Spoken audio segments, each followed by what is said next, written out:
Bienvenidos al módulo de economía digital. Vamos a hablar de tokenización del valor. Mi nombre es Antonio Rusonielo, soy ingeniero electricista, especialista en telecomunicaciones. Me desempeño como docente en la Universidad Central. He sido invitado a los programas de criptoeconomía tanto en el IESA como en la UBA. Y bueno, tengo el grato gusto, digamos, de presentarles a ustedes este tema, ¿no?, tan interesante. Para los que quieran seguirme por las redes, acá les dejo mis contactos, ya sea en Instagram como CryptoRuso, en LinkedIn pueden buscarme por mi nombre y mi apellido, y un blog en bitácoraderuso.blogspot.com. Entonces iniciemos la presentación de tokenización del valor. Quiero mostrarles en esta lámina una evolución de la internet, ¿no? Bueno, muchos de nosotros, los que tengamos entre 40 y 50 años, tengamos medio siglo o más, bueno, vivimos todo el proceso de evolución de la internet. De hecho, venimos en una etapa pre-internet, ¿no? Y las comunicaciones eran H2H, ¿no? Human to human, humano a humano. Entonces venimos a una era pre-internet y pues vimos el nacimiento por ahí alrededor de los años de finales de los 90, el nacimiento de lo que fue la internet en sus primeros navegadores web, lo que fue la revolución que implicó la llegada del hipertexto, ¿no?, del tipo de formato con el que se construyen las páginas web. Ahí podríamos decir que estamos en una etapa de internet del contenido. El contenido, la información empezó a volcarse, a digitalizarse y a volcarse en todo ese nueva herramienta con la que contaba la humanidad. Luego los servicios dieron el próximo paso, ¿no? Recordemos pues esos primeros pasos que uno empezó a dar para acercarse a la banca digital, realizar esa primera transacción de cuentas, de una cuenta corriente a una cuenta de ahorro, incluso las cuentas propias y luego cuentas a terceros.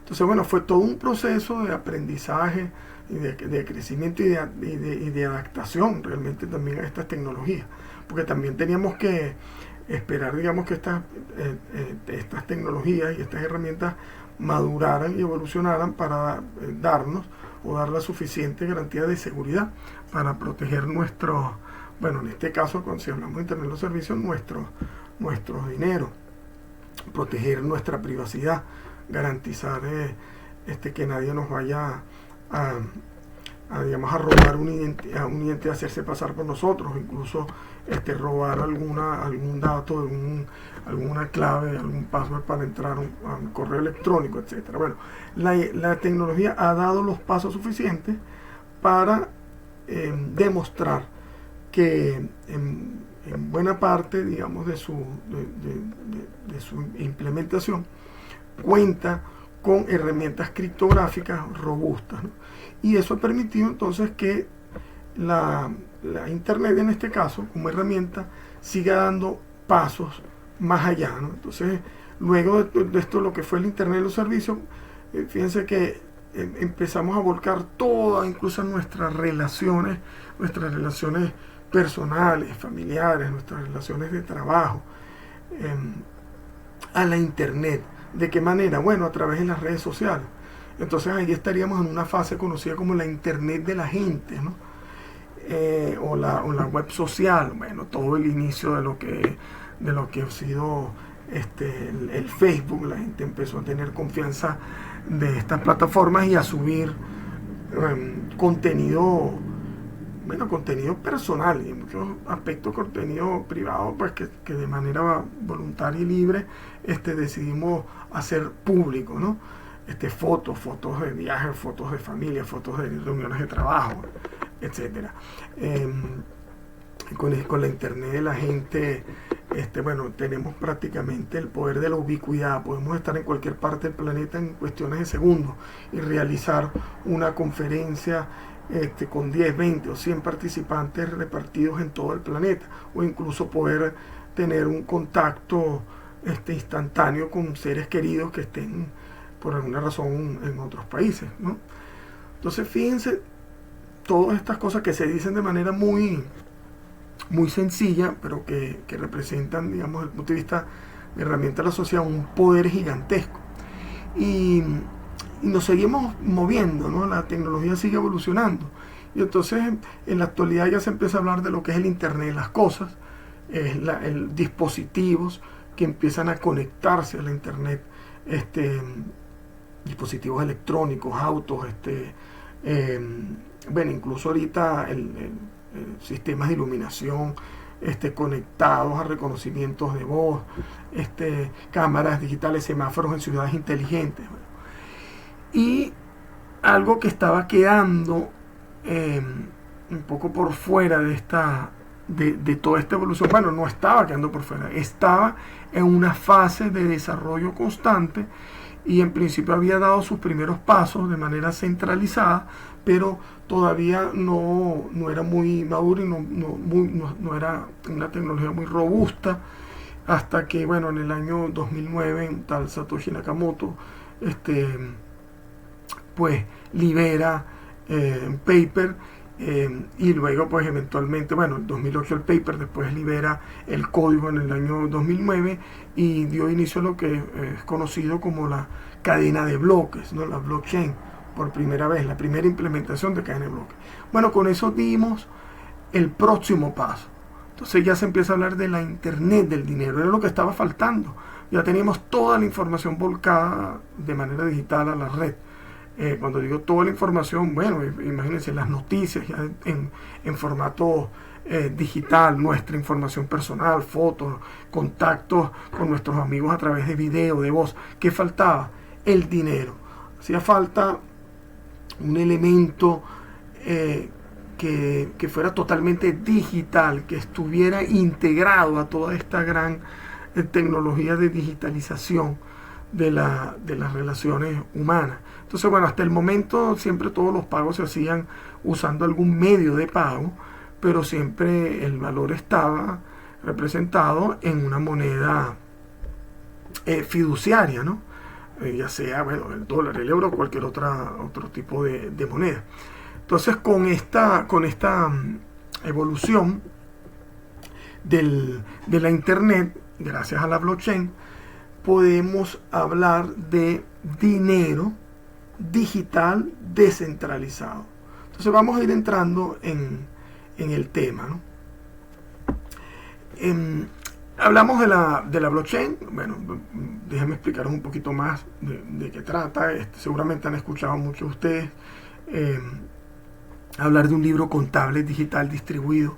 Efectivamente, la blockchain puede ser visto de esa manera, una especie de libro digital que registra todas las transacciones que se realicen sobre ella, y este libro digital mantiene múltiples copias de manera distribuida y repartida a través de todo el planeta. Cuando hablo de esto, hablo de las blockchain públicas tipo Bitcoin, Ethereum, entre otras. Hay muchísimas. Entonces el poder de esto es que podemos primero hacerle auditoría a todas las transacciones que se ejecuten sobre las blockchain, auditorías públicas, no necesariamente exponiendo la información de los usuarios que participan en las transacciones, pero sí puedo verificar el origen y el destino de estos fondos y el manejo que se hace, digamos, en las cuentas, porque todo lo que está contenido o sea, todo el valor que está en las direcciones que contienen valor digital pueden ser auditadas públicamente. Eso es a partir de la blockchain. Por otro lado, gracias a la blockchain, este gran libro digital descentralizado, distribuido, bueno, ya, digamos, no es necesario contar con el tercero de confianza, como siempre pues hemos estado y todavía lo hacemos y estamos acostumbrados a realizar una operación y necesitamos que haya un ente de confianza. Por ejemplo, la banca, cuando le transfiero a una persona, le hago una compra por internet, no conozco a la persona, pues ¿qué hago? Bueno, simplemente acuerdo con él realizar una transacción, y una vez que el tercero de confianza le dice a la otra persona: mira, esta persona realizó el pago, yo doy fe de que los fondos están en tu cuenta, la otra persona libera el producto. Bueno, Eso es siempre, hasta el momento se había manejado con este tercero de confianza, con la banca o con cualquier otro tipo de institución. Gracias a la blockchain, pues ya ni siquiera pues es necesario contar con este tercero, esta entidad de confianza. De hecho, la red es el ente de confianza. Los algoritmos que implementa, o sea, las reglas de programación y las reglas incluso del negocio, de la manera como estén programadas y cómo se van ejecutando. Eso de alguna manera conforma una abstracción y la podemos comprender o entender como aquel ente de confianza que antes era una institución, un organismo, una entidad, ahora es totalmente algorítmico. O sea, es un programa que se ejecuta en nodos repartidos en miles de puntos de una red también descentralizada totalmente, ¿no? Entonces, bueno, gracias a la llegada a la blockchain, podemos decir que contamos con el primer medio digital nativo. Esto es muy importante para el valor. Nativo, o sea, gracias a la blockchain podemos decir que existe una entidad que realmente es una estructura de datos desde el punto de vista de la computación, una estructura de datos que sustentada por herramientas criptográficas que la hacen muy robusta, que evitan que cualquier persona pueda duplicar esta estructura de datos, y ya per se este tipo de estructuras tienen valor. O sea, eso es lo que es al final, por ejemplo, blockchain públicas que implementan monedas como el Bitcoin o Ethereum o cualquier otra. Digamos, la entidad, este token que llamamos Bitcoin, o llamamos Ether, o llamamos Dash, o llamamos Litecoin, tiene valor por sí mismo, tiene valor y no está necesariamente atado a valor externo a la blockchain, a valor analógico, a valor de alguna entidad, digamos, física, material, ¿no? Entonces esto es importante. Por eso decimos que por primera vez con la blockchain tenemos que, bueno, es un primer medio digital que nos permite desarrollar tokens y cuyo valor no está referenciado a un objeto, a una materia prima, a un commodity externo, sino que esta entidad digital tiene valor por sí mismo. Lo vuelvo a subrayar porque es muy importante entender esto, ¿no? Entonces, bueno, ¿qué nos da la blockchain? Nos da la seguridad de que podamos realizar operaciones de persona a persona sin entidades intermedias, y podemos ver o entender la blockchain como una especie de protocolo de confianza. Gracias a la blockchain entonces podemos hablar de dinero digital descentralizado, que nosotros últimamente, sobre todo este año, vamos a empezar a escuchar muchísimo sobre dinero digital, formas de dinero digital. En muchos aspectos me parece que van a ser implementaciones centralizadas.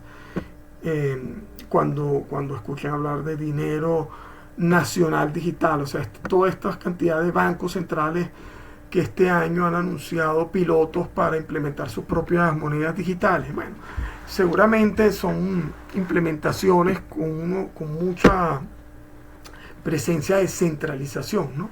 Bueno, el solo hecho de que estén los bancos centrales implementando estas reglas y que nos van a entregarle, digamos, el poder de dictar las reglas de política monetaria, a desprenderse y a dejar, digamos, que un protocolo lleve, digamos, estas reglas, ¿no?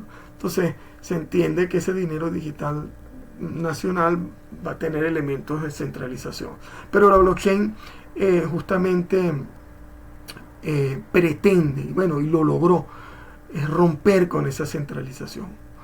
O sea, la fortaleza, esa es otra de las fortalezas de la blockchain, es que se puede contar con dinero digital descentralizado. No hay una entidad central que esté, por ejemplo, modificando las reglas de emisión de dinero, que cambie las reglas del juego a mitad del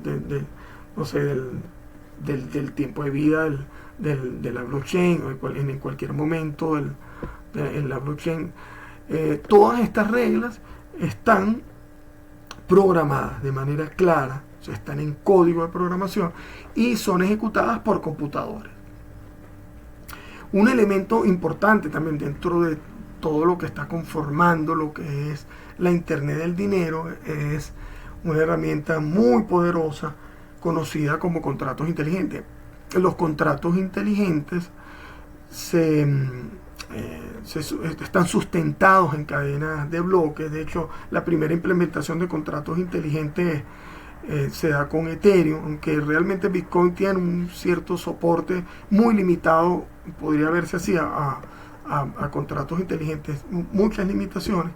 El boom o la explosión, la implementación muy completa de un contrato inteligente sea con la red de Ethereum. Porque es muy importante, interesante, en la llegada, digamos, a los contratos inteligentes, porque nos permite expandir todo lo que es la posibilidad de tokenización.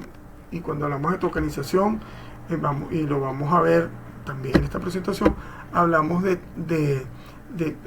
tokenización del valor, y hablamos de la posibilidad de implementaciones de distintos tipos de criptoactivos. No solamente estamos hablando de criptomonedas, estamos hablando de otros criptoactivos que los vamos a ver en un momento. Antes de seguir adelante, les quiero mostrar acá, aquí les coloco, bueno, el panorama actual. Estamos en lo que es, esto puede ser también una especie de etiqueta de mercado, pero bueno, para ubicarnos en la fase de la evolución del Internet del dinero, podríamos decir que estamos en un entorno cripto 2.0. Este cripto 2.0, bueno, incorpora todas estas tecnologías que han hecho posible la blockchain, las redes peer-to-peer, la descentralización, digamos, de la información, Ethereum con su primera implementación de contratos inteligentes. Pero esto tiene que también seguir creciendo, evolucionando. Entonces la idea es moverse hacia soluciones escalables, o sea, que puedan, pensemos en lo siguiente, que podamos realizar un pago de un café, en cualquier cafetería, y podamos pagar centavos de dólares, o pagar un caramelo, y tener la confirmación en cuestiones de segundos, en 1 segundo, 2 segundos. Bueno, muchos sabemos que esto es actualmente todo un reto para las blockchain públicas, bueno, y en muchos aspectos también en las privadas. Entonces, bueno, hay un reto, todo el ecosistema está moviéndose para crear soluciones que permitan que las blockchain, tal cual como las conocemos actualmente, puedan escalar y podamos movernos a entornos mucho más dinámicos, y podamos hablar de incluso transacciones, o sea, contar con infraestructura blockchain que permitan manejar transacciones que superen las de Visa o Mastercard, que están por 50.000 transacciones por segundo,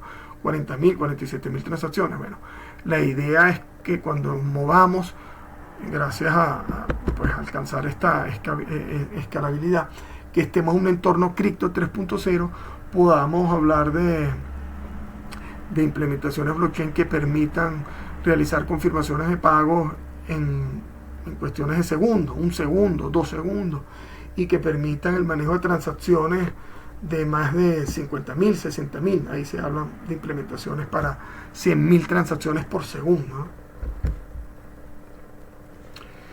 Entonces, cuando hablamos de la tokenización del valor, fíjense que es interesante. De alguna manera, el mensaje anterior lo muestra. Uno de los aspectos interesantes es que entonces el valor ya no está exclusivamente atado a una entidad, a un tangible, o sea, una entidad física, es decir, a una moneda de oro, a un barril de petróleo, sino que el valor ha ido migrando de lo analógico. Bueno, esto es un término un poco técnico, tecnológico, les encanta a los computistas, los ingenieros eléctricos, hablar de lo analógico y lo digital. Bueno, es una migración de lo analógico a digital, pero para entendernos con otras palabras, podemos decir de lo tangible a lo intangible.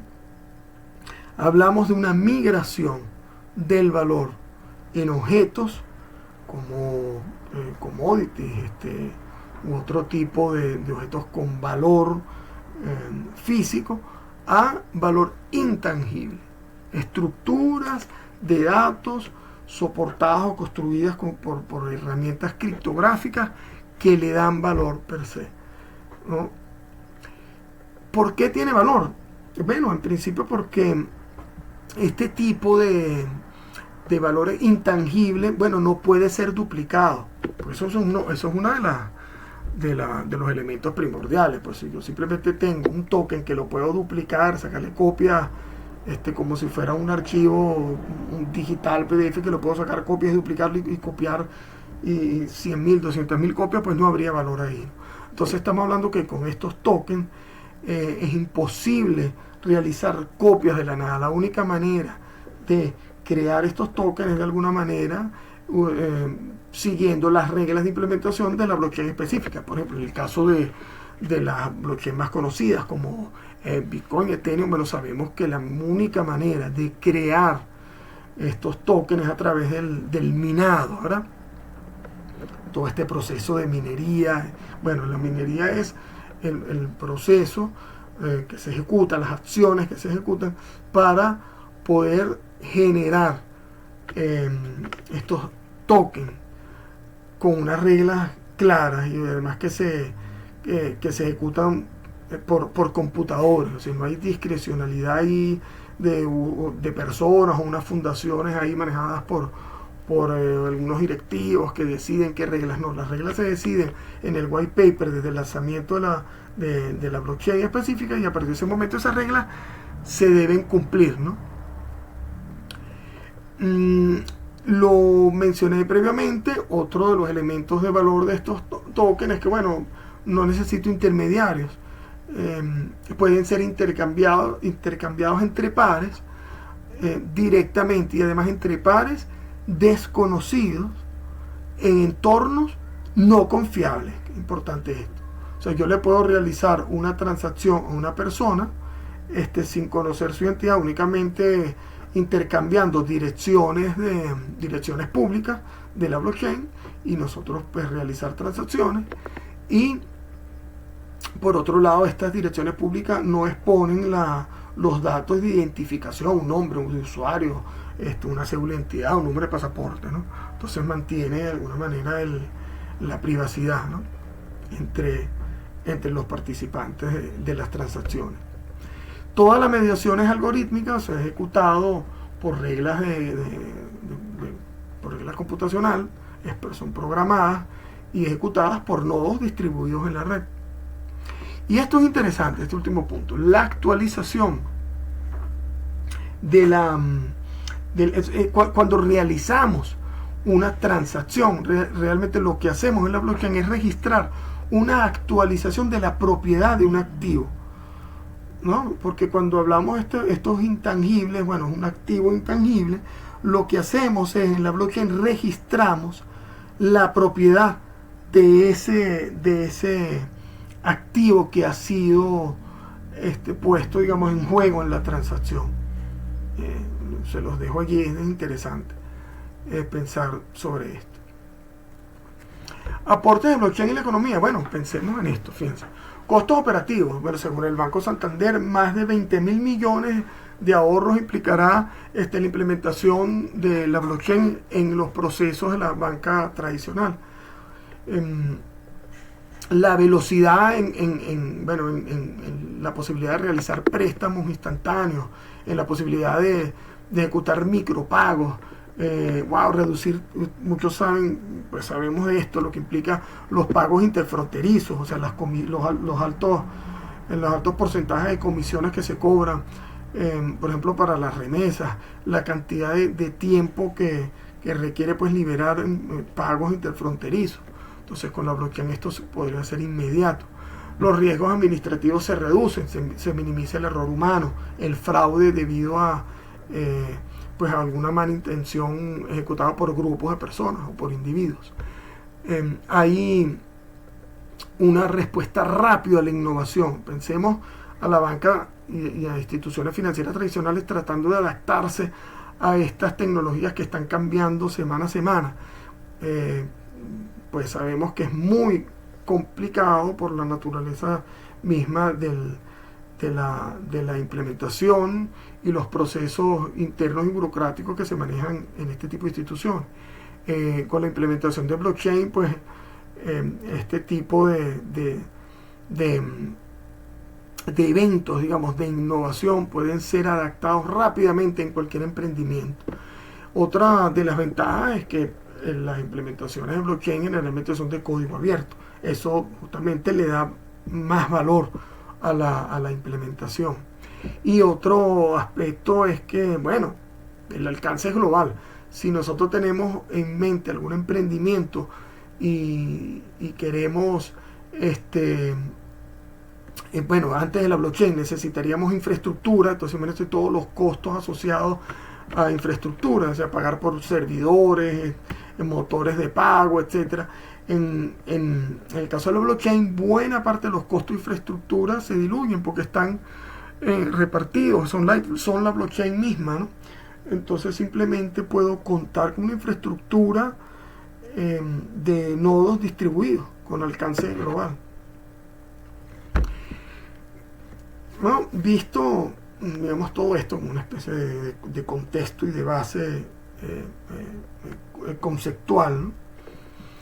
Podemos empezar a definir qué son los criptoactivos. En principio, son activos digitales que están sustentados, soportados, que se apoyan de la criptografía, se apoyan en las redes peer-to-peer, que son las redes distribuidas, son protocolos de redes que permiten el intercambio de archivos entre nodos repartidos en todo el planeta. Y pues estos activos digitales implementan tecnología blockchain, tecnología de libros contables descentralizados. También estos activos digitales permiten crear nuevas unidades. Entonces, las reglas para la creación de estas nuevas unidades tienen que ser claras y tienen que ser ejecutadas por nodos y computadores, digámoslo así, en una red en donde la participación humana, la participación de terceros de confianza es reducida a cero. Estos activos digitales también, bueno, permiten que las transacciones sean verificadas, ya sea a través de un mecanismo de auditoría pública o algún tipo de mecanismo de auditoría, porque no necesariamente cuando hablemos de auditoría pública estemos hablando de todo el ecosistema de Internet, ¿no? Porque también podemos tener implementaciones blockchain en entornos privados, empresariales, digámoslo así. Entonces, bueno, que todos los participantes en un ecosistema empresarial, en departamentos o proveedores, etcétera, dependiendo de la aplicación, puedan verificar las transacciones, entonces que sean auditadas dentro de ese ecosistema. Y bueno, todas estas transacciones puedan ser ejecutadas sin intermediarios. Estos son elementos importantes para lo que son los criptoactivos. Entonces, mencionemos de una vez los distintos tipos de criptoactivos. Fíjense, las criptomonedas son apenas un tipo de criptoactivo. Podemos hablar de tokens de protocolo, de utility tokens o coins de aplicaciones o monedas de aplicaciones. Podemos hablar de tokens de bienes naturales y commodities. Podemos hablar de criptocoleccionables y monedas criptofías y stablecoins. Todos estos son tipos de criptoactivos. Entonces fíjense cómo ese valor que estaba sustentado en objetos tangibles se mueven, van migrando a un entorno de valor o de activos intangibles y toman distintas formas. Entonces, veamos uno a uno. El caso de las criptomonedas es el más conocido. Tenemos implementaciones de tokens con valor y que tienen, digamos, una implementación como de monedas, una especie de sustituto del dinero fiduciario, y pueden ser utilizadas para el pago de productos, para el intercambio de valor en la red. Estas son conocidas como criptomonedas. y por supuesto tenemos muchísimas, hay más de 3.000 a 4.000 implementaciones de criptomonedas, muchas con un valor per se interesante, otras no tienen ningún tipo de valor, o son experimentales, o son simplemente unos esquemas fraudulentos, ¿no? Entonces es importante también conocer, cuando uno vaya a estudiar estos casos, cuáles son las implementaciones serias, ¿verdad? Podemos hablar de tokens de protocolo. Un token de protocolo, el ejemplo es Ethereum. Ethereum implementa una cripto que se llama Ether, que se utiliza para ejecutar o para pagar la ejecución de código que está asociado a los contratos. Eso se paga en un elemento que se llama gas, y ese gas se calcula en Ether, y ese Ether es un token de protocolo que se implementa en Ethereum.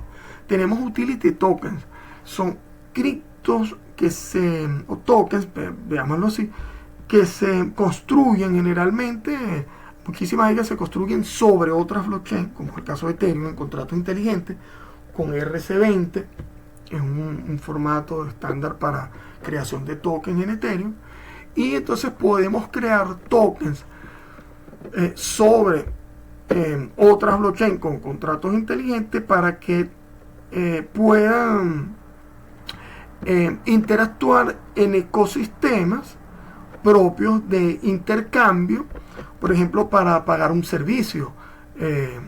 Bueno, este es el caso de Golem, o sea, por ejemplo, para cómputo distribuido. Entonces yo puedo establecer un token para que las personas puedan compartir el tiempo el tiempo que no estén usando sus computadores, puedan recibir un pago para que el poder de cómputo de sus computadoras lo presten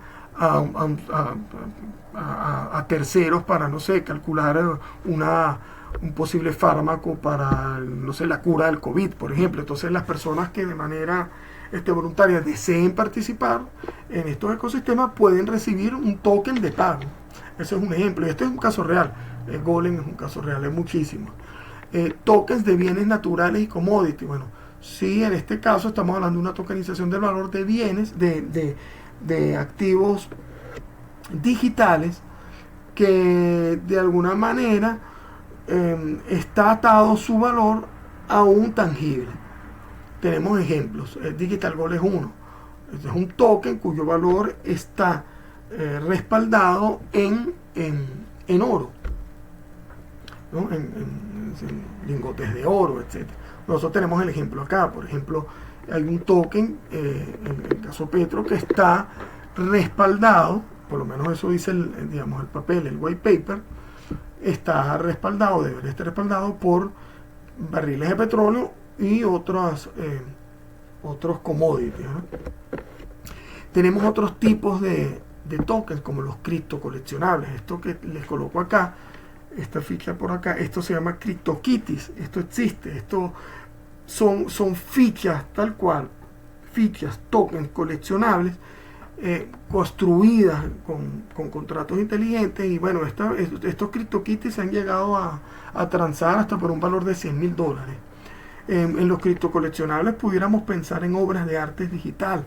O sea, esto da para mucho. Esto está en pleno desarrollo, en plena evolución. Y las monedas criptofiat, bueno, lo que estamos viendo con mucha fuerza este año: el yuan digital, el yen digital, el euro digital, el dólar digital, la i-krona de Suecia.